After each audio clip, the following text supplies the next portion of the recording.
All right, so let's do another example. So here we have a city of Metroville is located on both banks and three islands of the Metro River. The figure below shows the town's sections are connected by five bridges. Draw a graph that models the layout of Metroville. All right, so here we have North Metroville on top, South Metroville here. We have island A, B, and C, and we have bridge 1, 2, 3, 4, and 5. And so what we want to do is draw a graph of that. So to do that, let's see what we have here. So let's draw a graph and the graph basically is going to have, we have North Metroville, so we can call that maybe N. We have island A, B, and C, so let's call that A, B, and C. And then we have South Metroville, so let's call that S. Okay, so North is connected to A, so North is connected to A. A is connected to B. B is connected to C, and then C is connected to South by a bridge, and it's also connected by another bridge. And so that would be then kind of what we have as far as how we can represent this town into a graph. And so this one basically has two ways to get to it, and so that's why we have the two things there.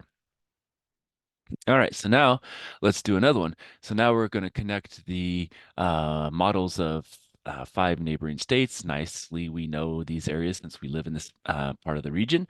And so let's label these, and we'll just label them, Montana, Idaho, Wyoming, and then we'll have this is Utah, and this is Colorado.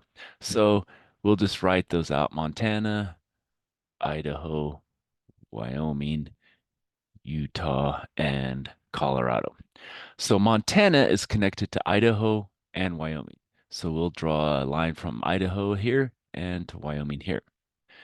Now, Idaho is connected to Wyoming and Montana. Well, we already have the one to Montana, so we just have to make the one to Wyoming. And then Wyoming is connected to Utah and Colorado. So Wyoming is connected to Utah and Colorado. Oh, and we also have here Idaho's connected to Utah, so we didn't make that connection. And then we also have Colorado is connected to Utah. And I believe that looks like all of the possible ways we can connect all those things. So Montana's Idaho, Wyoming. Wyoming is Idaho, Utah, Colorado. Idaho has Wyoming and Utah and Montana.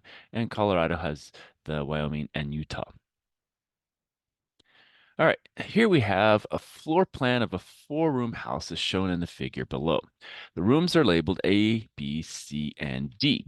The outside of the house is labeled E, so now we have outside here. Now we want to draw a graph that models the connecting relationships in the floor plan. All right, so let us just draw what we kind of have here. We have an E, we have an A, we have a B, we have a C, and we have a D. So what we're going to do is we're going to first connect all of them. So here we have A is connected to B and A is connected to C. So we can draw those connections. And then here we can say, okay, well, C is connected to D also. So we can go C is connected to D. And then we have also B and D. So that's kind of that middle piece here. So we basically drawn this bit here. Now we can take, well, B can come up here to E. So we can say, okay, well, B goes up to E. We'll just draw a straight line, kind of like that. Now, what else can we do? Well, D, we can come out this door and go to the outside to E. So we can go D to E from maybe like that. But we can also come out this other door, if we can draw a straight line, and we can come out like that. And so then we can also have another path up there.